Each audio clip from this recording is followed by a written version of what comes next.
Hi friends, ನಾನಿವತ್ತು cake ಮಾಡ್ತಾ ಇದ್ದೀನಿ. ಕೇಕ್ ಮಾಡೋಕ್ಕೆ ಏನೇನು ಬೇಕು, ಯಾವ ಥರ ಮಾಡೋದು ಅನ್ನೋದನ್ನು ತೋರಿಸ್ತೀನಿ ಬನ್ನಿ. ನಾನಿವಾಗ ಒಂದು ಕಪ್ಪಲ್ಲಿ ಅಳತೆ ಮಾಡಿಕೊಂಡು 1 ಕಪ್ ಮೊಸರನ್ನ ತೊಗೊಂಡಿದ್ದೀನಿ. ಆ ಕಪ್ಪಲ್ಲಿ 1 ಕಪ್ಪಲ್ಲಿ ಮೊಸರು ತೊಗೊಂಡಿದ್ವಲ್ಲ, ಅದೇ ಕಪ್ಪಲ್ಲಿ ಅಳತೆ ಮಾಡಿಕೊಂಡು 1 ಕಪ್ಪು ಎಣ್ಣೆನ ಅಂದರೆ ಸನ್ಪ್ಯೂರ್ ಎಣ್ಣೆನ ತೊಗೊಂಡಿದ್ದೀನಿ. ಅದನ್ನು ಹಾಕ್ಕೊಳ್ಳೋಣ. ಎಣ್ಣೆ ತೊಗೊಂಡಾದ್ಮೇಲೆ ನಾವು ಯಾವುದರಲ್ಲಿ ಅಳತೆ ಮಾಡಿ ತೊಗೊಂಡಿದ್ದೀವೋ ಅದೇ ಕಪ್ ಅಳತೆಲೆ ತೊಗೋಬೇಕಾಗುತ್ತೆ. ಅದೇ ಕಪ್ ಅಳತೆಲೆ ನಾನು 1 ಕಪ್ಪು ಸಕ್ಕರೆನ ಹಾಕೋತಾ ಇದ್ದೀನಿ. ಮತ್ತು ಅದು ಹಾಕೊಂಡಾದ್ಮೇಲೆ ಚೆನ್ನಾಗಿ ನೀವು ರುಬ್ಕೋಬೇಕಾಗುತ್ತೆ. ಚೆನ್ನಾಗಿ ಅಂದರೆ ಎಷ್ಟು ಚೆನ್ನಾಗಿ ಅಂದರೆ ಅಷ್ಟು ಚೆನ್ನಾಗಿ ರುಬ್ಕೋಬೇಕು. ನೋಡಿ ಈ ಥರ. ಅದಾದಮೇಲೆ ನಾನು ಇವಾಗ ಇದಕ್ಕೆ ಈ ಕಡೆ ಒಂದು ಸ್ವಲ್ಪ ಹಾಲನ್ನ ಕಾಯಿಸಿ ಇಟ್ಕೊಂಡಿದ್ದೀನಿ. ಅಂದರೆ ಜಾಸ್ತಿ ಕಾಯಿಸೋಕೆ ಹೋಗಬಾರ್ದು, ಸ್ವಲ್ಪ ಕಾಯಿಸಬೇಕು. ಅದಕ್ಕೆ ನಾನು ಇಷ್ಟನ್ನು ಹಾಕೋತಾ ಇದ್ದೀನಿ. ಅದನ್ನು ಹಾಕ್ಕೊಂಡು ಚೆನ್ನಾಗಿ ಮಿಕ್ಸ್ ಮಾಡ್ಕೊಳ್ಳೋಣ. ಮಿಕ್ಸ್ ಮಾಡಿಬಿಟ್ಟು ಅದನ್ನು ಮುಚ್ಚಿ ಇಡೋಣ ಸ್ವಲ್ಪ ಹೊತ್ತು. ಅದು ಚೆನ್ನಾಗಿ ಉಬ್ಬುತ್ತೆ ನೋಡಿ.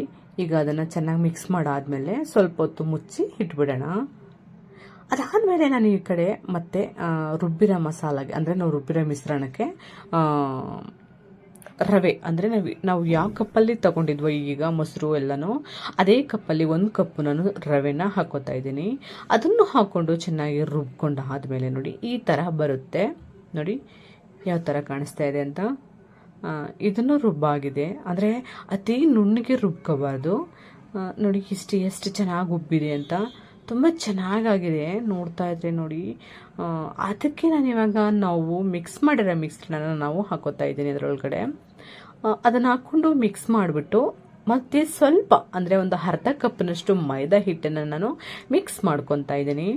ನೋಡಿ ಈ ಥರ ಅರ್ಧ ಕಪ್ಪಲ್ಲಿ ಮೈದಾ ಹಿಟ್ಟಲ್ಲಿ ನಾನು ಮಿಕ್ಸ್ ಮಾಡ್ಕೊತಾ ಇದ್ದೀನಿ. ಅದಕ್ಕೆ ನೀವು ಸ್ವಲ್ಪನೇ ಹಾಕ್ಕೊಂಡು ಸಾಫ್ಟಾಗಿ ನೀವು ಮಿಕ್ಸ್ ಮಾಡಬೇಕು. ಅದಾದಮೇಲೆ ನಾವು ಒಂದು ಸ್ವಲ್ಪ ಮೊಸರನ್ನ ಅಂದರೆ ಮೊಸರು ಹಾಕಿದ್ದೀವಿ 1 ಕಪ್ಪು. ಸ್ವಲ್ಪ ಹಾಲನ್ನ ಹಾಕೊಳ್ಳೋಣ. ಹಾಕಾದ್ಮೇಲೆ ಇದಕ್ಕೆ ನಾವು ಸ್ವಲ್ಪ ಬೇಕಿಂಗ್ ಪೌಡರ್, ಸ್ವಲ್ಪ ಬೇಕಿಂಗ್ ಸೋಡಾ ಇಷ್ಟನ್ನು ಹಾಕ್ಕೊಂಡು ಮಿಕ್ಸ್ ಮಾಡ್ಕೊಳ್ಳೋಣ.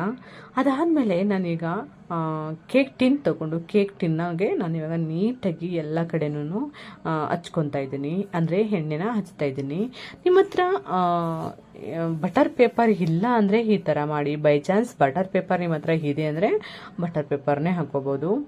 ಮತ್ತು ನಾನಿವಾಗ ಬಾದಾಮ್ ತಗೊಂಡು ಅದಕ್ಕೆ ಸ್ವಲ್ಪ ಚಿಕ್ಕದಾಗಿ ಕಟ್ ಮಾಡಿ ಇಟ್ಕೊತಾ ಇದ್ದೀನಿ. ಗೋಡಂಬಿನ ಚಿಕ್ಕದಾಗಿ ಅದನ್ನು ಕಟ್ ಮಾಡಿ ಇಟ್ಕೊಳ್ಳೋಣ. ಮತ್ತು ಇದಕ್ಕೆ ದ್ರಾಕ್ಷಿನೂ ಹಾಕ್ಕೊಳ್ಳೋಣ. ಸ್ವಲ್ಪ ದ್ರಾಕ್ಷಿನೂ ಹಾಕ್ಕೊಂಡಿದ್ದೀನಿ. ಮತ್ತು ಅದಾದಮೇಲೆ ನಾನಿವಾಗ ಎಲ್ಲನೂ ನಾನು ಇಲ್ಲೊಳಗಡೆ ಹಾಕ್ಕೊತಾ ಇದ್ದೀನಿ. ಮತ್ತು ಇನ್ನೊಂದು ಏನು ಅಂದರೆ ನಾನು ಟೂಟಿ ಫ್ರೂಟಿನೂ ಹಾಕ್ಕೊಂಡಿದ್ದೀನಿ. ಅದು ಸ್ಕಿಪ್ ಆಗಿಬಿಟ್ಟಿದೆ, ನೀವು ಅದನ್ನು ಹಾಕ್ಕೊಳ್ಳಿ, ಚೆನ್ನಾಗಿರುತ್ತೆ. ಅದಾದಮೇಲೆ ನಾನಿವಾಗ ಚೆನ್ನಾಗಿ ಇದಕ್ಕೆ ಸ್ವಲ್ಪ ಮೈದಾ ಹಿಟ್ಟನ್ನು ಹಾಕ್ಕೊಂಡು ಎಲ್ಲ ಕಡೆ ಸ್ಪ್ರೆಡ್ ಮಾಡಿ ನೀಟಾಗಿ ಅದಕ್ಕೆ ನಾವು ಕಲಸಿರೋ ಮಿಶ್ರಣನ ಹಾಕ್ಕೊಳ್ಳೋಣ ಇದರೊಳಗಡೆ. ಅದಾದಮೇಲೆ ಟೂಟಿ ಫ್ರೂಟಿನ ನಾನು ಮೇಲ್ಗಡೆ ಸ್ವಲ್ಪ ಹಾಕ್ಕೊತಾ ಇದ್ದೀನಿ. ನೀವು ಈ ಥರ ಹಾಕ್ಕೊಂಡು ಮಾಡಿಕೊಂಡ್ರೆ ತುಂಬ ಅಂದರೆ ತುಂಬ ಚೆನ್ನಾಗಿರುತ್ತೆ.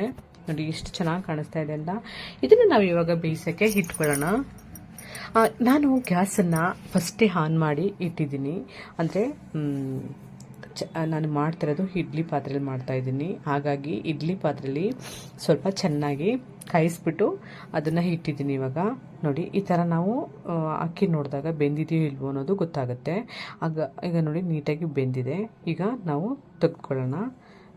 ನೋಡಿ ಅದೆಲ್ಲ ನೀಟಾಗಿ ತಣ್ಣಗಾಗೋವರೆಗೂ ಬಿಟ್ಬಿಟ್ಟು ಅದೆಲ್ಲ ಚೆನ್ನಾಗಿ ಆರಿದ್ಮೇಲೆ ನಾವಿವಾಗ ನೋಡಿ ಈ ಥರ ತಗೊಳ್ಳೋಣ. ಎಷ್ಟು ಚೆನ್ನಾಗಿ ಬೆಂದಿದೆ ನೋಡಿ ಫ್ರೆಂಡ್ಸ್, ಸೂಪರಾಗಿದೆ. ತುಂಬ ಚೆನ್ನಾಗೂ ಇತ್ತು ನೋಡಿ. ಎಷ್ಟು ಚೆನ್ನಾಗಿ ಸಾಫ್ಟಾಗಿ ಅಂದರೆ ಸಾಫ್ಟಾಗೇ ಇದೆ. ನಾನು ಜಾಸ್ತಿ ಹಾಕ್ಕೊಂಡಿರಲಿಲ್ಲ, ಸ್ವಲ್ಪ ಹಾಕ್ಕೊಂಡಿದ್ದೆ. ಇನ್ನೂ ಸ್ವಲ್ಪ ಜಾಸ್ತಿ ಹಾಕಿದರೆ ಇನ್ನೂ ಎತ್ತರವಾಗಿ ಚೆನ್ನಾಗಿ ಬರ್ತಿತ್ತು. ಈಗ ಸ್ವಲ್ಪ ಕಮ್ಮಿಯಾಗಿ ಬಂದಿದೆ, ಅಂದರೆ ನಾವು ಹಾಕಿರೋ ಮಿಶ್ರಣನ ಕಮ್ಮಿ ಮಿಶ್ರಣ ಹಾಕಿರೋದ್ರಿಂದ ಕಮ್ಮಿಯಾಗಿ ಬಂದಿದೆ. ತುಂಬ ಚೆನ್ನಾಗಿದೆ ಫ್ರೆಂಡ್ಸ್. ನೀವು ಒಂದ್ಸಲ ಟ್ರೈ ಮಾಡಿ, ನಿಮ್ಗೆ ಇಷ್ಟ ಹಾಗೆ ಆಗುತ್ತೆ. ಇಷ್ಟ ಆದರೆ ಲೈಕ್ ಮಾಡಿ, ಕಮೆಂಟ್ ಮಾಡಿ, ಸಬ್ಸ್ಕ್ರೈಬ್ ಮಾಡ್ಕೊಳ್ಳಿ, ಬೆಲ್ ಬಟನ್ನ ಫ್ರೆಶ್ ಮಾಡಿ, ನಿಮ್ಮ ಫ್ರೆಂಡ್ಸ್ಗಳಿಗೆಲ್ಲ ಶೇರ್ ಮಾಡ್ಕೊಳ್ಳಿ ಫ್ರೆಂಡ್ಸ್. Okay friends.